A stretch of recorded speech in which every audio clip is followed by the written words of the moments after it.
بسم اللہ الرحمن الرحیم۔ Welcome to Islam for all. آداب حیات قرآن و حدیث کی روشنی میں باب نمبر 1، اطاعت، اللہ کی اطاعت، فرما برداری۔ قرآن پاک میں ارشاد باری تعالیٰ ہے، سورۃ انفال، سورۃ نمبر 8، آیت نمبر 1، اور اللہ اور اس کے رسول کی اطاعت کرو اگر تم واقعی ایمان والے ہو۔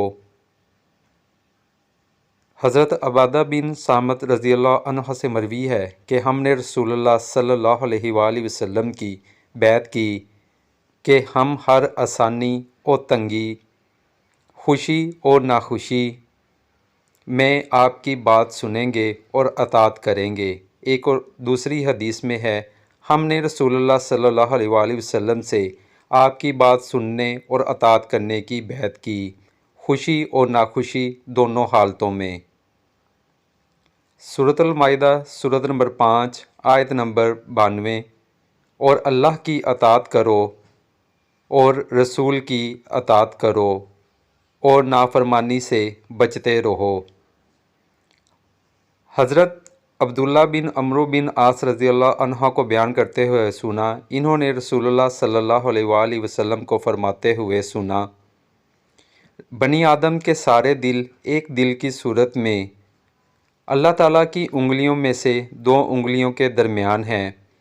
اس کے بعد رسول اللہ صلی اللہ علیہ وآلہ وسلم نے دعا کرتے ہوئے فرمایا، اے اللہ، اے دلوں کو پھیرنے والے، ہمارے دلوں کو اپنی اطاعت پر پھیر دے۔ سورۃ النساء، سورۃ نمبر 4، آیت نمبر 80۔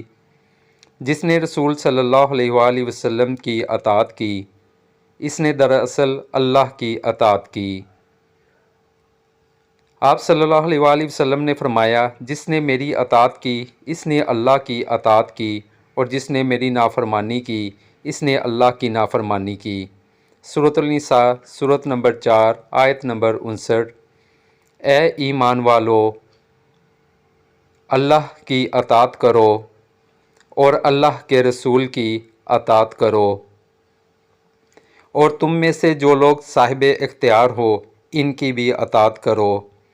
پھر اگر تمہارے درمیان کسی چیز میں اختلاف ہو جائے تو اگر واقعی تم اللہ اور یوم آخرت پر ایمان رکھتے ہو تو اس تنازع کو اللہ اور رسول کے حوالے کر دو، یعنی اللہ اور رسول صلی اللہ علیہ وآلہ وسلم کے احکامات کے مطابق حل کرو۔